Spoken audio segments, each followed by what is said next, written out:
Shalom Adonai, Asher HaMashiach. Paz do Senhor, irmãos em Cristo. Bem-vindo ao nosso terceiro vídeo aula. Estamos falando sobre os livros proféticos maiores.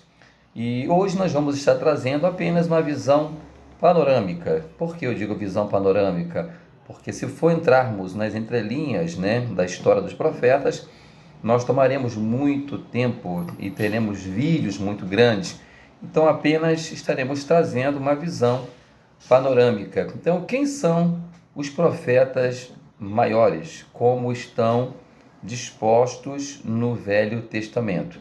Os profetas maiores, eles são profeta Isaías, profeta Jeremias, profeta Ezequiel e profeta Daniel. Jeremias tem Lamentações de Jeremias. O nome Isaías, no hebraico, ele significa Yeshayahu. Yeshayahu, Isaías, significa Deus é a minha salvação. Ok? Jeremias, no hebraico, é Iremeyahu. Iremeyahu, que significa exaltação do Senhor ou elevado pelo Senhor.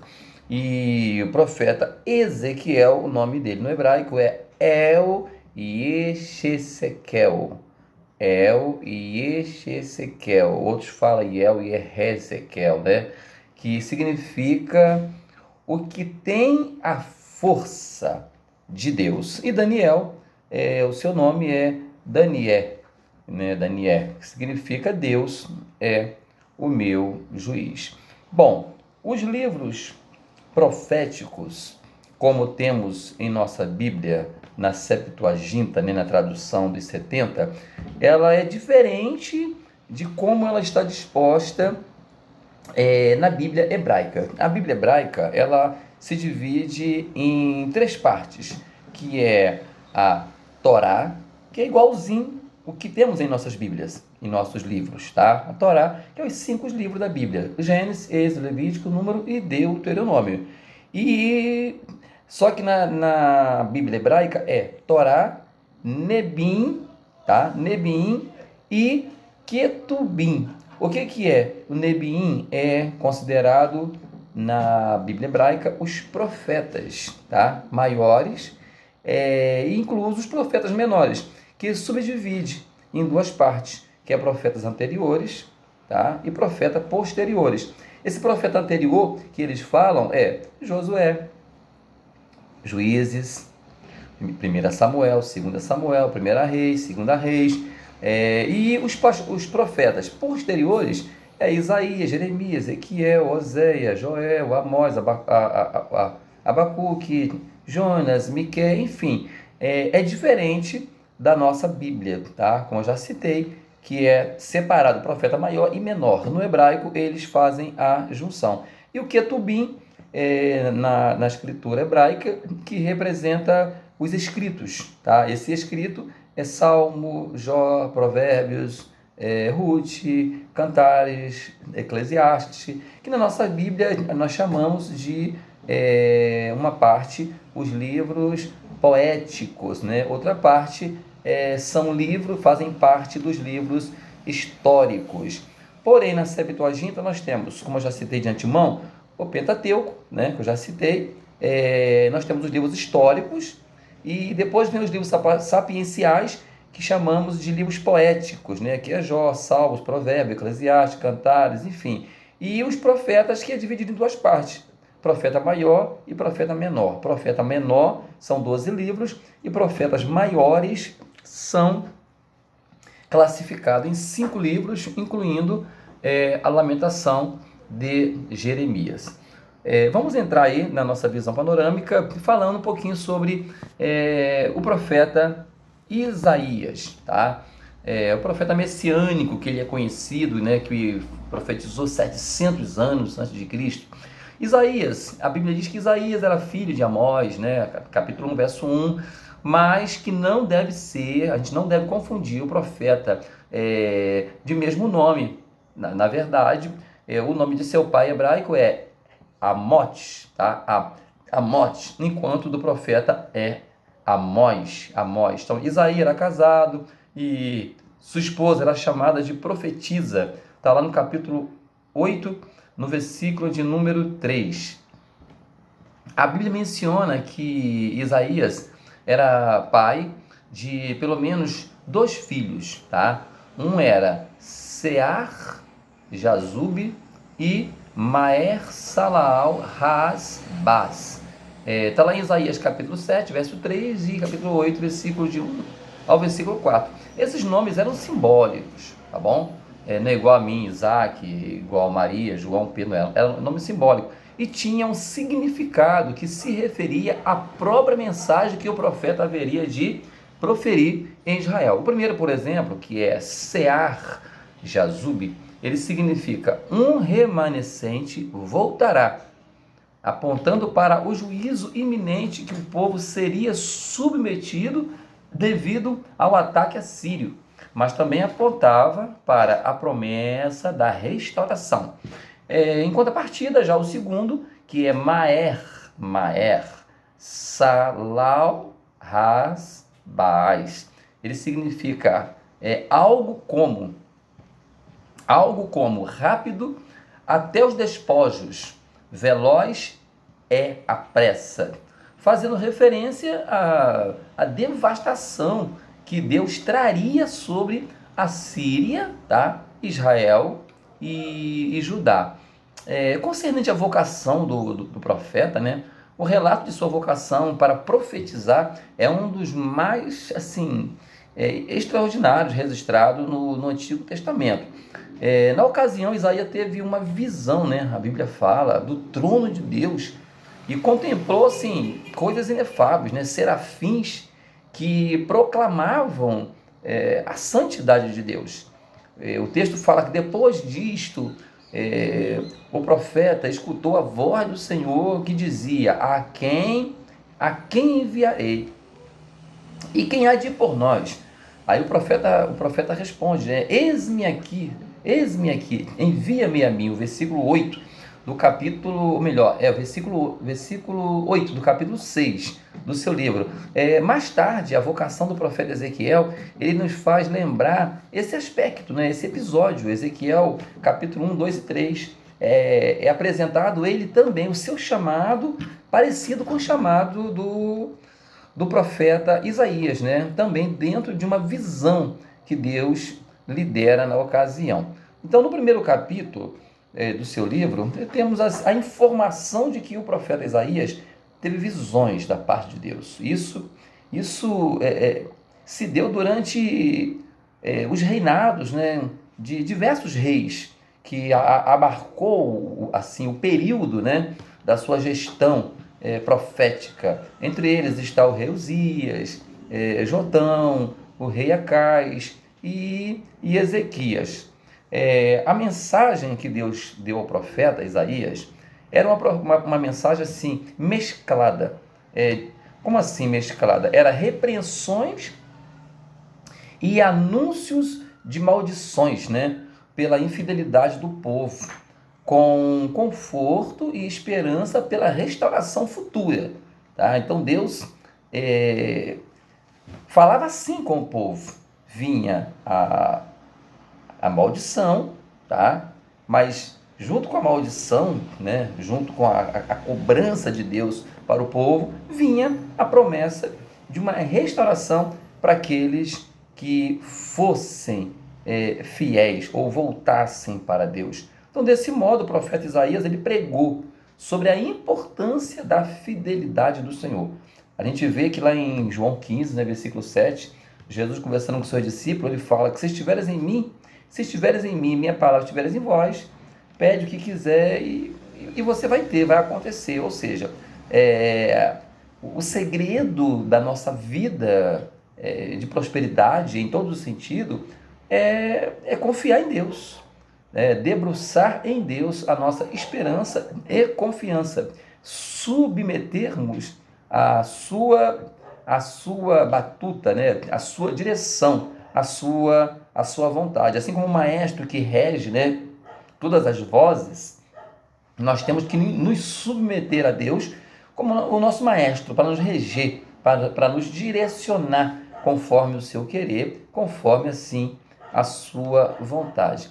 Então, além disso, a sua mensagem escrita também ela focava os judeus exilados, conclamando, né, chamando-os ao arrependimento e os exortando a confiarem nas promessas de Deus, chamando eles, buscando a atenção deles nesse requisito, né? Arrepender-se e confiar em Deus. Após o período de cativeiro, o Senhor abençoaria o remanescente, mas esse remanescente que fosse fiel, né? Trazendo a restauração e bênção sobre as nações de uma forma nunca antes experimentada, se eles se submetessem, repito, à vontade de Deus e fossem fiéis novamente a Deus, igual foi Abraão, igual foi Isaac, igual foi Jacó, né? Teve suas falhas, mas soube reconhecer e voltaram-se para Deus.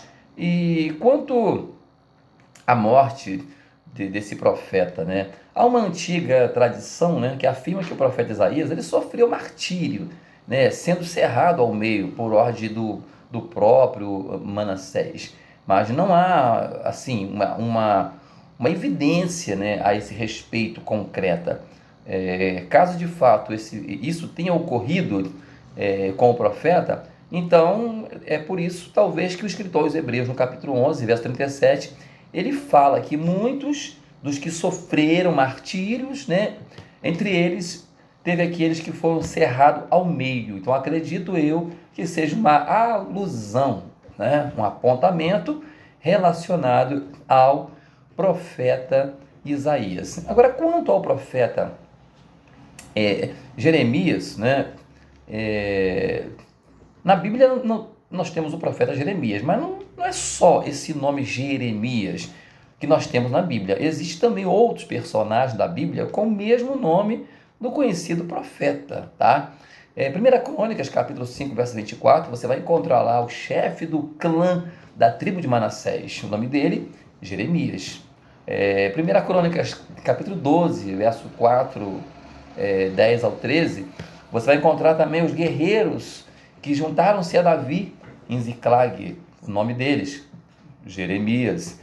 Também, 2 Reis, capítulo 23, verso 31 e no capítulo 24, verso 18 e Jeremias 52, verso 1.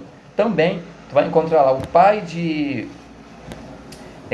Umutai, né? A esposa do rei Josias, o nome Jeremias. E Jeremias mesmo, capítulo de Jeremias 35, versículo de número 3, tu vai encontrar lá o pai de Jazanias, né? Um contemporâneo do profeta Jeremias. O nome dele também era Jeremias. Então a gente vê aí que existem vários outros Jeremias além do profeta. Então nós precisamos entender o contexto para entender, né? Ler o contexto, entender o texto, para a gente poder não acabar usando um nome indevido, como se fosse o nome do profeta Jeremias, tá? Então Jeremias ele foi filho de Ilquias, que a Bíblia fala, né? E nasceu na cidade de Anadote, no território de Benjamim, né?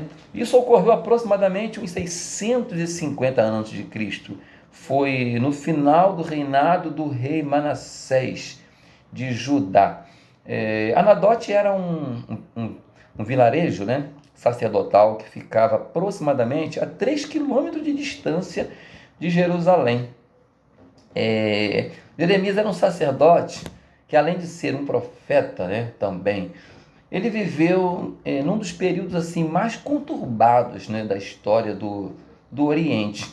Quando Jeremias nasceu, Israel, o reino do norte, né, com capital em Samaria, já havia caído há pelo menos uns 70 anos, né, diante do Império Assírio.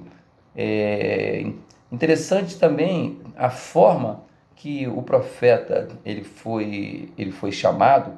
A gente vê que quando o rei Manassés morre, né, provavelmente Jeremias tinha aí seus cerca de seus 10 anos, né, de idade. Amon, o filho de Manassés, ele governou Judá por 2 anos. Foi assim no período de 642 a 640 a.C., tá? A gente vai encontrar isso lá em 2 Reis, falando a respeito dele. 2 Reis 21, do versículo 19 ao 26. Depois, quem assumiu o trono foi o jovem Josias. Josias assumiu e governou entre 640 a 609 antes de Cristo. Jeremias foi chamado pelo Senhor como profeta no 13º ano do reinado de Josias, em 627 antes de Cristo. No registro de sua convocação, a Bíblia enfatiza a forma soberana, como foi que Deus o chamou. Segundo a sua chamada, a gente observa como que ele manifesta a sua objeção em relação ao seu chamado. Mas a objeção vamos dizer assim, do inexperiente, né? Jeremias não foi um problema para Deus. Na verdade, o Senhor o tranquiliza. Você vê isso lá em Jeremias capítulo 1, versículo 8. Deus chama Jeremias e fala para ele, antes que formasse na madre, né, eu te conheci, eu te santifiquei, as nações te dei para o profeta. Aí Jeremias se manifesta dizendo, mas quem sou eu? Não passo de uma criança, não sei falar. Enfim, Jeremias coloca um monte de objeção em relação ao seu chamado. Bem parecido conosco, né? Quando Deus nos chama para fazer a sua obra de alguma forma, em algum lugar, a gente sempre coloca obstáculo, né? Às vezes não fala que é criança, mas alguns falam que não tem preparo, que não tem capacidade, alguns falam que não se vê preparado, alguns falam que o trabalho não deixa, a casa não deixa, a mulher não deixa, o filho não deixa. Enfim, cada um tem uma história para contar para poder fugir do chamado de Deus. Isso aí, a Bíblia é cheia de história relacionada a essas questões. Quando a pessoa é chamada. A gente vê Moisés quando foi chamado, né? A gente vê Gideão quando foi chamado, enfim, várias pessoas foram chamadas a colocar objeção. Mas quando Deus chama, eu sempre falo, quando Deus chama, Deus capacita, envia, Deus chama, capacita, envia, vai junto e supre as necessidades. Isso, quando Deus chama, meu irmão, não tem jeito. Ele está na frente para poder resolver todas as situações e debelar todas as questões. Concernente ao ministério desse profeta, o profeta Jeremias, ele exerceu seu ministério assim, num período de pelo menos 40 anos, né? Isso significa que se sua chamada para o ministério profético ocorreu em 627 ou 626, vamos colocar assim, antes de Cristo, o profeta Jeremias, ele continuou profetizando até pouco depois da queda de Jerusalém. Isso deu em 587 a.C. Assim ele profetizou durante os reinados dos últimos reis de Judá, que foi no período de 640, né, a 609 a.C. Aí nós temos o rei Jeoacás, tem o rei Jeoaquim, né, que não pode confundir com o rei Joaquim, e tem o rei Zedequias. O profeta Jeremias, ele tinha algumas aversões, né? A aversão, ou seja, não era favorável em algumas questões à liderança do rei Jeoaquim. Inclusive foi nos primeiros anos, né, de seu governo que o profeta proclamou uma importante profecia, né, vamos dizer assim, que resultou em seu banimento do templo e quase lhe custou a vida, quase. Está lá em Jeremias capítulo 1, Jeremias capítulo 7, verso 1, e o capítulo 8, versículo 7 também. Então o profeta também profetizou a morte de Jeoaquim.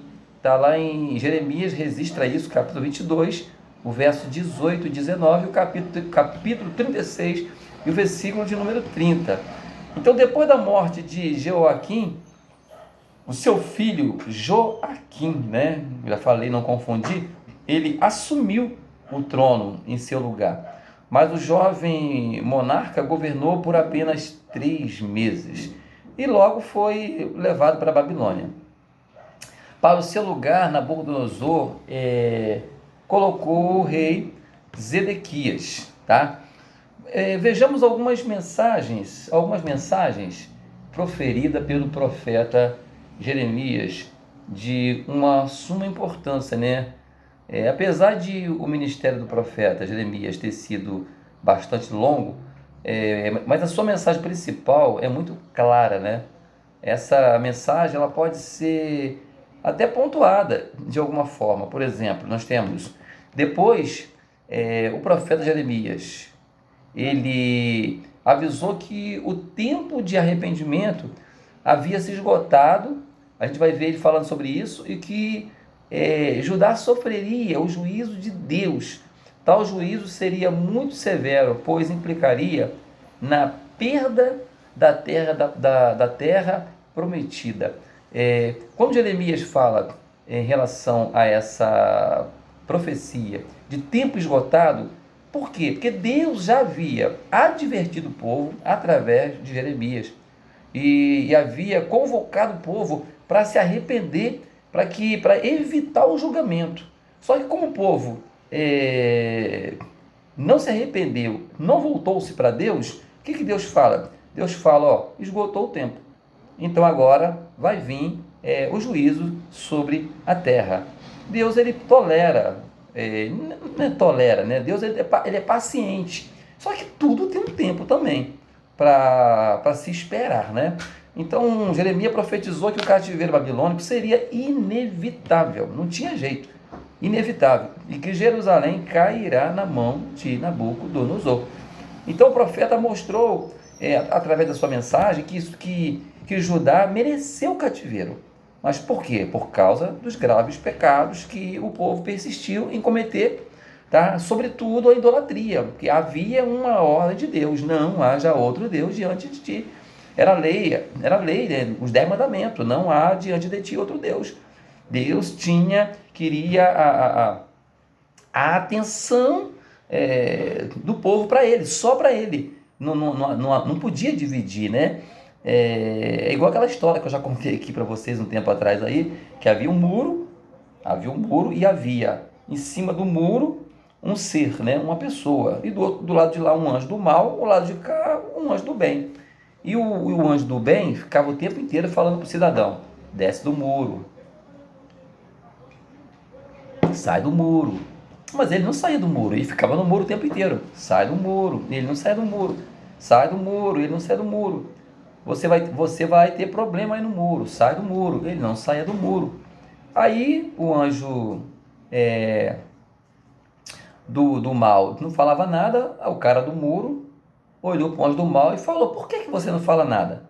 O tempo inteiro o cara de branco ali, o anjo do bem ali, tá me chamando para descer e sair do muro. E você fica na tua aí, você não fala nada, braço cruzado. Aí ele falou: ó, eu não falo nada porque o muro que você tá é meu. O muro é meu. Ou seja, dúvida não é de Deus, incerteza não é de Deus. E Deus ele não aceita a gente uma parte, tem que ser por inteiro. Ou é de Deus ou não é de Deus. Então Deus queria que Israel ou fosse dele ou e de mais ninguém, acabou. Então Israel sofreu as consequências por sua desobediência e por entrar por idolatria. Então o profeta também ele anunciou que Deus salvaria um remanescente do seu povo, tá? Por meio do exílio. Não tinha jeito. Então, quando o período do cativeiro terminasse, haveria sim uma maravilhosa restauração sob uma nova aliança. Tá? Tu vê isso aí em Jeremias 31, versículo 31 ao 34. Então, o Novo Testamento mostra que essa promessa que Deus fez através de Jeremias, ela se cumpriu plenamente. Está lá em Lucas capítulo 22, versículo 20, no Novo Testamento. E também a gente se encontra em 1 Coríntios capítulo 11, o versículo de número 25.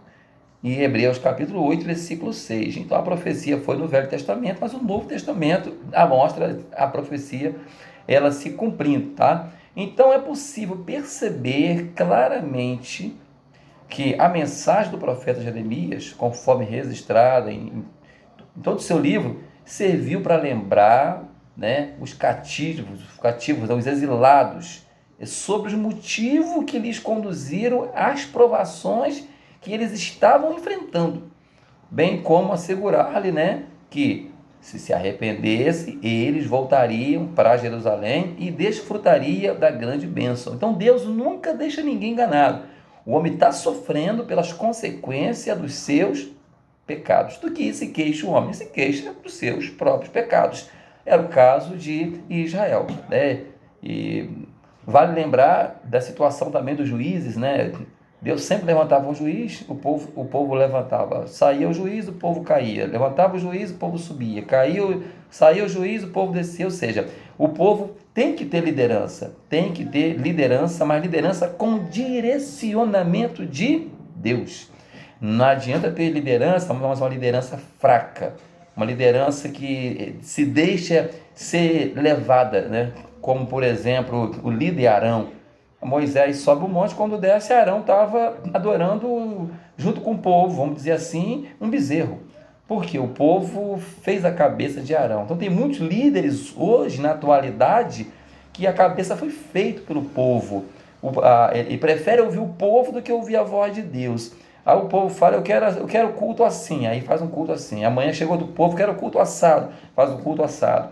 No outro dia chega outro povo, quero culto cozido, faz o culto cozido. Você está entendendo o que eu estou falando, né? Eu quero culto mexido, faz o culto mexido. Isso que eu estou falando, eu ouvi uma vez o pastor Gesiel Gomes, num estudo que ele deu para a gente, ele falando, aí ele usou o termo assim. Então cada um quer de um jeito. Aí eu simplesmente, é como se fosse um cozinheiro, né? Vai deixando. Só que as coisas de Deus não é assim. Ou levamos o povo pela palavra, ou meu irmão, então não tem conversa. É a palavra que rege, que dirige, que guia, tá? E não é à toa que a palavra é o próprio Deus, tá? Ele é a palavra. No princípio era o verbo. No princípio era o verbo. Então, no princípio era a palavra, tá? Então, sem a palavra, não tem como, tem que obedecer a palavra. E concernente ao final do profeta Jeremias, após a queda de Jerusalém, a fama de Jeremias já havia se espalhado por toda a Babilônia, né? O rei Nabucodonosor deixou ele em Jerusalém para ficar com o restante dos judeus que foram levados, né, cativos. O profeta Jeremias então permaneceu em Jerusalém até que o governador de Judá, o governador Gedalias, ele foi assassinado por Ismael, um fanático, né, judeu. Tendo assim uma represália da parte dos babilônicos, muitos judeus fugiram para o Egito, né? Mesmo contra as advertências de Jeremias. A gente vê lá no capítulo 42. Nesse contexto, parece que o profeta acabou sendo obrigado a seguir também os fugitivos.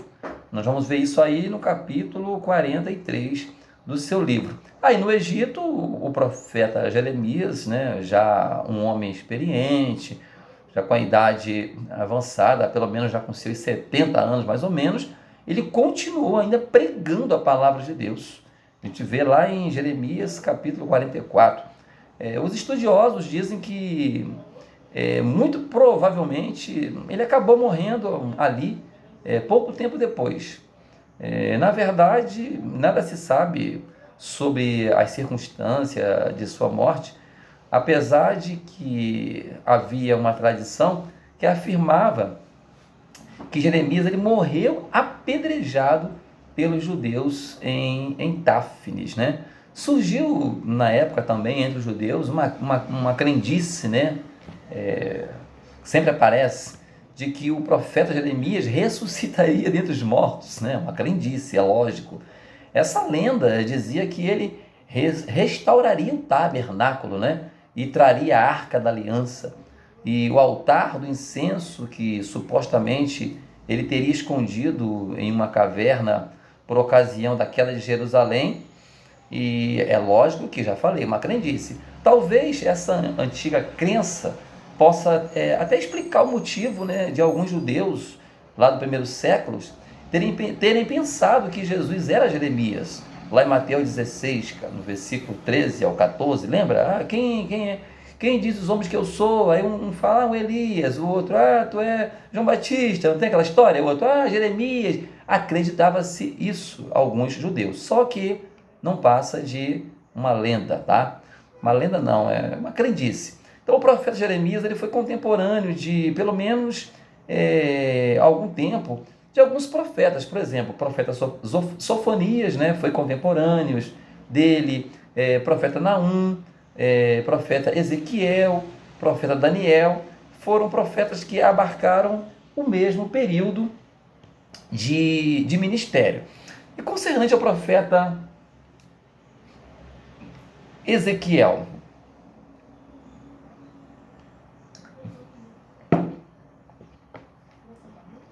quem foi Ezequiel?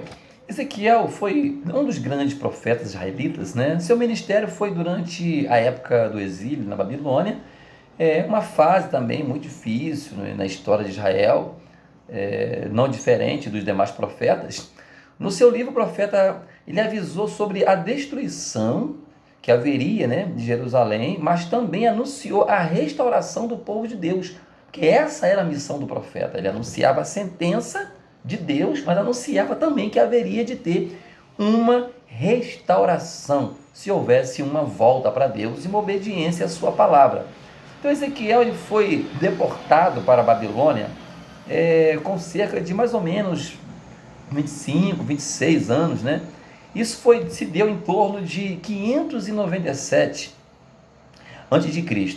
Ele era um sacerdote, né? E via de regra os sacerdotes começavam a servir no templo sempre aos 30 anos, né? Sendo assim, quando Ezequiel começou o seu serviço no templo, ele está na Babilônia após 5 anos, né, de exílio e a cerca de 1.100 quilômetros, né, longe de Jerusalém. Nesse contexto, ele é chamado para ser profeta. E esse chamado foi reconhecido também pelos líderes que viviam entre eles exilados. Tá? Aos 30 anos, a gente vê lá no capítulo de Ezequiel, seu capítulo, né? Seu livro, no capítulo 1, de 1 a 3, a gente vê aí o chamado de Ezequiel. Aconteceu em meio à visão da glória. O profeta ele viu a glória de Deus e ali houve a manifestação do início, né, do chamamento de Deus dele para profeta. O livro de Ezequiel apresenta o mesmo tema de condenação para Jerusalém que o livro do profeta Jeremias também apresentou. Os profetas se diferem, né, apenas em questões geográficas, porque Jeremias ele estava em Jerusalém e Ezequiel ele estava na Babilônia.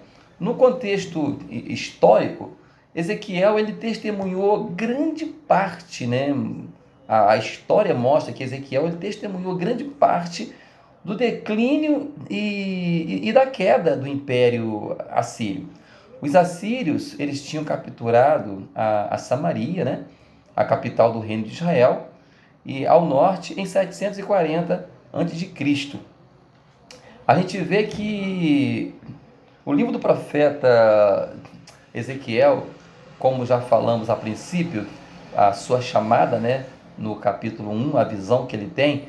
No capítulo 2, a gente vê a vocação da sua chamada. Eu acho interessante que o versículo 1 do capítulo 2, ele diz que o Espírito entrou nele. Ele fala, entrou em mim o Espírito e me pôs em pé. Então, quando Deus chama o profeta, o próprio Deus, ele se incumbe de manifestar no interior do profeta. Isso me faz aqui lembrar de alguns atributos de Deus, né? Quando estudamos os atributos de Deus, a gente estuda também a imanência e a transcendência. O que é isso, pastor? A transcendência, ela significa que Deus está acima de tudo. Acima de tudo, principalmente do homem. Ele é o criador do homem. O homem é criação, né, de Deus.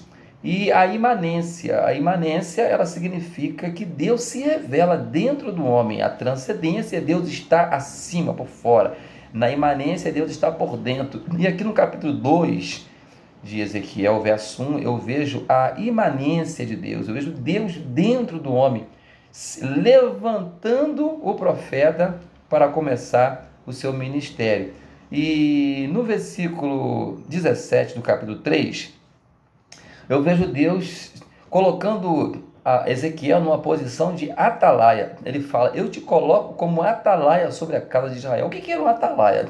Israel era uma cidade fortificada, tinha muros altos, muros grandes, e existia soldados que ficavam em cima da muralha. Olhando a parte externa, eles ficavam com as costas para dentro e a sua frente voltada para fora. Para quê? Para observar tudo o que acontecia na parte externa da cidade. Caso viria, né, ou viesse algum inimigo para poder atacar a cidade, ele tocaria a trombeta, e quando ele trocasse a corneta ou a trombeta, e o barulho faria com que todos os soldados despertassem, né, e se juntassem para batalhar para que a cidade não fosse tomada. Então essa era a função do soldado, do atalaia. E Deus fala com Ezequiel: eu te coloquei como atalaia para avisar o mal que está vindo sobre o povo. Toca a trombeta. Se o povo não despertar e não voltar-se para mim, eles serão invadidos, serão destruídos. Então Deus coloca Ezequiel como o atalaia.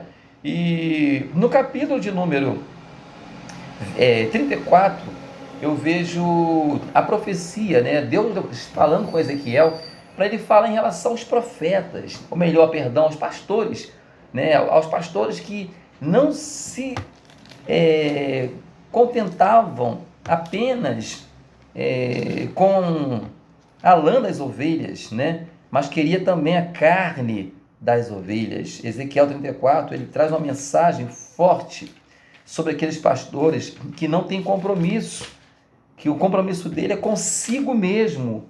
Ezequiel fala aqui, ó: não apacentarão os pastores as ovelhas? Comem a gordura e vos vestis da lã e degolai o cevado, mas não apacentai as ovelhas. A fraca não fortalece, a doente não curaste, a quebrada não ligaste, a desgarrada não tornaste a trazer, e a perdida não buscais. Ou seja, ele traz uma sentença sobre a vida. Ele fala: ai desses pastores que não têm compromisso. Eu vou levantar pastor segundo o meu coração. E é o que a gente está vivendo hoje. Infelizmente, nós vemos aí pastores, né, se intitulando pastores, homens que não têm compromisso nenhum com o povo, né, com a igreja, não tem compromisso nenhum com a palavra de Deus, só se preocupa com campanhas e mais campanhas, visões e mais visões, revelações e revelações, coisas que nunca aconteceram. E, infelizmente, tem um monte de gente aí que não tem compromisso nenhum com a palavra mesmo, não está nem aí para a palavra de Deus, se esquecem que a verdadeira profecia é a palavra, e vai atrás desses pastores aí, lobos vorazes, que só pensa em dinheiro, só pensa em ganhar, só pensa em tirar proveito, né? E em cima dessas campanhas que eles fazem, e dessas falsas revelações, essas falsas visões, essas falsas profecias, o povo vai atrás. Só que o profeta é levantado, ele fala: ai dos pastores. E essa preocupação de Deus em relação aos pastores foi demonstrada também com Jeremias, no capítulo 23. Se for lá, Jeremias também fala, a mesma profecia é apresentada aqui, no capítulo 23. Jeremias, Deus levanta ele aqui, e fala: ai dos pastores que destroem e dispersam as ovelhas do meu pasto, diz o Senhor. Ou seja, Deus, ele está observando tudo. Tem pessoas que acham que Deus não está observando, mas está observando. Deus está vendo como que esses cidadãos que dizem homem de Deus, né, se intitulam homem de Deus, estão tratando da sua ovelha. Eles estão pensando que estão lidando com qualquer um. Não. Estão lidando com a menina dos olhos de Deus. Estão usando com a noiva do Cordeiro. Tá? E ela é para ser bem cuidada, é para ser bem tratada. Não é coisa qualquer. E a gente vê isso aqui.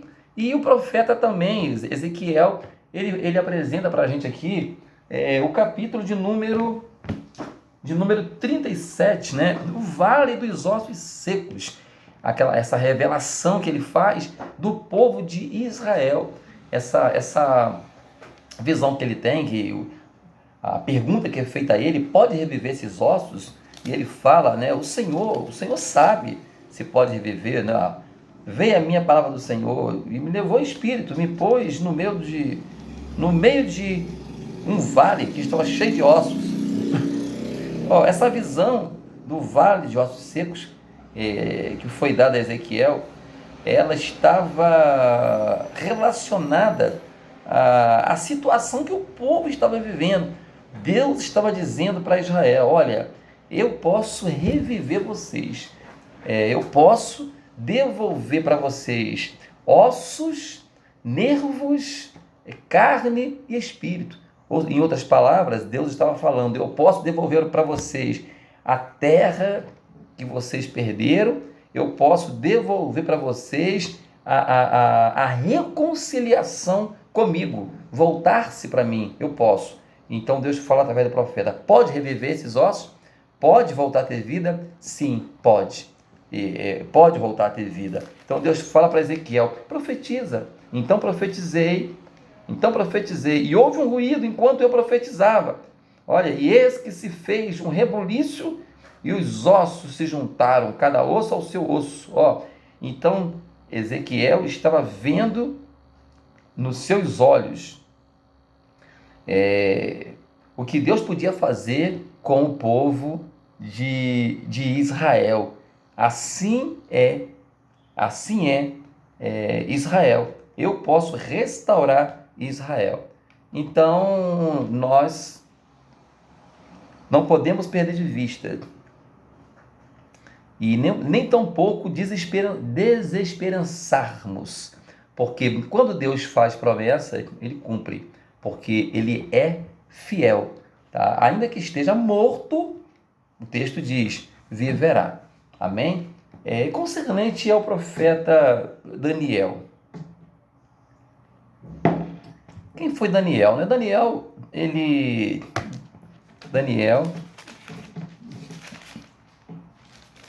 no compêndio, né, dos profetas maiores, ele está colocado como foi escrito o último livro. Daniel, ele foi um profeta judeu, né, que nasceu cerca de 600 anos antes de Cristo.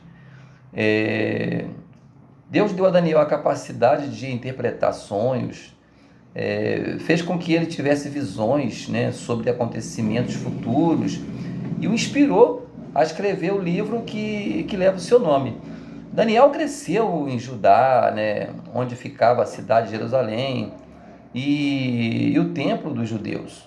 Em 617 a.C., Nabucodonosor, o rei de Babilônia, ele conquistou Jerusalém e levou para o exílio em Babilônia os homens mais importantes do país na época, né? A gente vai ver isso aí em 2 Reis, capítulo 24, verso 15, e Daniel mesmo, né? Capítulo 1, verso 1. Então Daniel foi levado para a Babilônia com eles. E ele provavelmente, na época que foi levado, era jovem, bem jovem, não se sabe a idade precisa de Daniel. Então Daniel e outros jovens, incluso como Sadraque, Mesaque, Abednego, eles foram levados para o palácio em Babilônia. Eu estava fazendo um levantamento, né, sobre a história de Babilônia, de Nabucodonosor, relacionado ao fato que ocorreu com os 3 jovens. E eu encontrei o seguinte na enciclopédia britânica, né? Diz que Nabucodonosor ele organizou grandes projetos de construção em Babilônia, não apenas para a sua própria glória, mas também para a honra dos deuses. Essa enciclopédia ela também diz que ele afirmava ser aquele que colocava na boca do povo a reverência pelos grandes deuses, né, dos quais ele se intitulava um deus. As execuções numa fornalha são mencionadas várias vezes em registros babilônicos antigos, incluindo execuções que eram ordenadas por um governante. Um texto da época do reinado de Nabucodonosor descreve a punição dada aos funcionários acusados de desrespeitar os deuses de Babilônia. O texto diz: destruam, queimem, assem todos eles para o forno com eles, façam sua fumaça subir e façam com que eles morram no fogo, no inferno. O que a história revela, os registros que o próprio Nabucodonosor deixou para a posteridade, mostra um grande rei convencido, de sua justiça e poder. Por exemplo, uma inscrição em uma de suas construções inclui as seguintes palavras de Nabucodonosor: construir com betume e com tijolos uma poderosa muralha que, igual a um monte, não poderia ser movida. Reforcei, as fortificações de Esagila e Babilônia, e estabeleci o nome do meu reino para sempre. Diz Nabucodonosor. Muitos tijolos desenterrados, segundo a enciclopédia, muitos tijolos enterrados em Babilônia têm o nome esculpido de Nabucodonosor. Então a gente vê que era um homem que tinha uma visão muito grande em relação ao poderio que ele achava possuir, achava ter, que ele pensava em ter. Ele jamais imaginaria que Deus faria com ele o que fez, como ele viveu por não dar glória a Deus e colocar a sua glória, o seu nome, acima do nome de Deus. Daniel, no capítulo 1, a gente vê a história que aconteceu.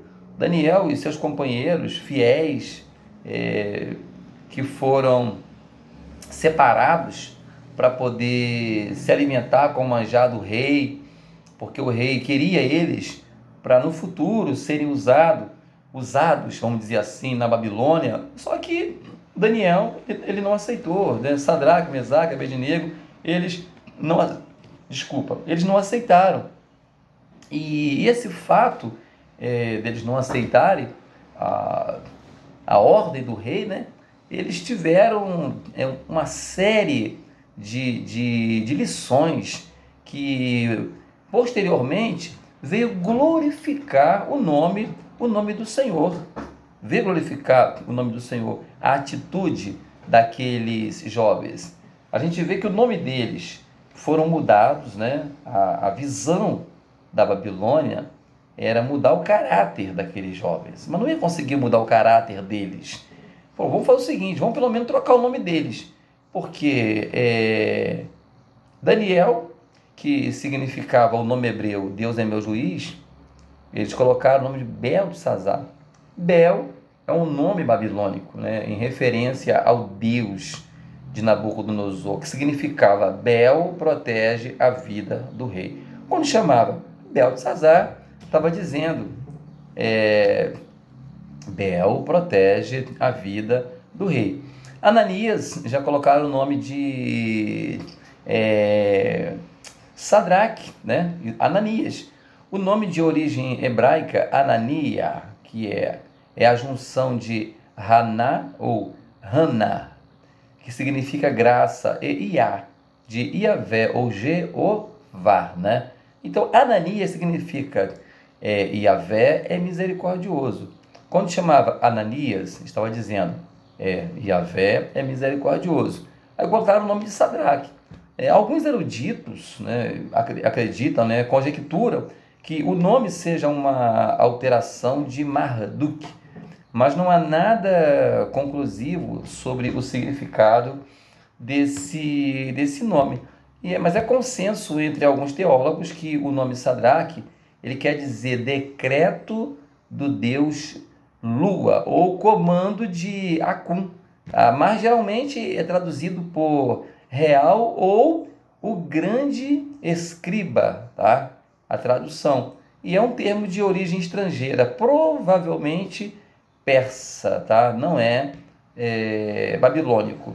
Quanto a Misael, o seu nome Misael é o nome derivado do hebraico, né, que significa quem é como Deus, passou a ser chamado de Mesaque.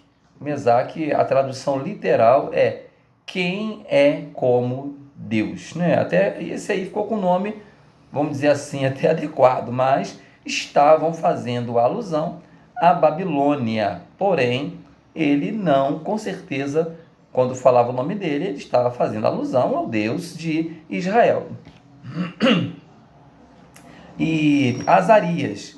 Azarias, o seu nome de origem hebraica, que significa Yahvé ajuda, a quem Deus ajudou, melhor dizendo, Deus é minha força.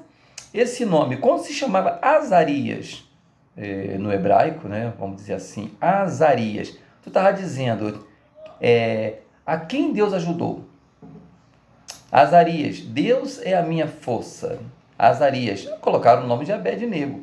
Abed-nego, quando você chamava Abed-nego, estava dizendo servo do Deus Nego. Não é, esse nome não é babilônico. Esse nome é aramaico, tá? Aramaico, e ele significa servo do Deus de Nego. O capítulo 2 de Daniel, ele traz a revelação de Daniel, né? Interpreta o sonho do rei. E Nabucodonosor diz respeito ao destino dos reinos da terra e o reino de Deus nos últimos dias. Isso no capítulo de número 2. Aqui ele traz o sonho do rei interpretado por Daniel. É uma visão apocalíptica, né? Diga-se de passagem que o livro de Daniel é um livro do Apocalipse do Velho Testamento. No capítulo 3, a gente vê aí a história, né, de Sadraque, Mesaque e Abednego, a recusa de adorar a imagem e o que acontece com eles. Esse fato que nós trouxemos aqui já um fundo histórico, né, falando sobre a enciclopédia, Sadraque, Mesaque e Abednego é lançado na fornalha, porém Deus não permite que eles sejam ao menos chapiscados de fogo, nem cheiro de fumaça tinha, porque confiou no Deus de Israel. Cumpriu na vida deles, Apocalipse 1:7. Em 91:7, 1.000 cairá a teu lado, 10.000 à tua direita, mas tu não serás atingido. Então Deus literalmente protegeu aqueles jovens. E o capítulo 4 até o capítulo 5, a gente vê Daniel, né, interpretando outro sonho, né, do rei Nabucodonosor, e depois interpreta também os escribas em uma parede a respeito da queda iminente da Babilônia diante dos medos e dos persas. E no capítulo de número 6, a gente vê aqui a linda história, né? A linda história de desculpa, de Daniel. A linda história de Daniel livrado da cova dos leões. Esse episódio que acontece, né, a perseguição de Daniel dentro do palácio, e o rei Dário, ele se vê obrigado a fazer aquele edito, né, para poder Daniel não orar, não falar, não fazer nada sem consultar ao rei. Aquela estratégia que foi criada, né? Aquela projeção que os inimigos de Daniel fizeram foi, infelizmente, tudo contra eles mesmos, porque aquele que se levanta contra o servo de Deus, dura coisa faz. Pior coisa, foi o que Deus falou com Saulo, né? Dura coisa para ti é lutar contra recalcitar, né? Contra os agrilhões. Tu não sabe com quem tu tá brigando, o Saulo. Tu não sabe quem tu persegue. Dura para ti.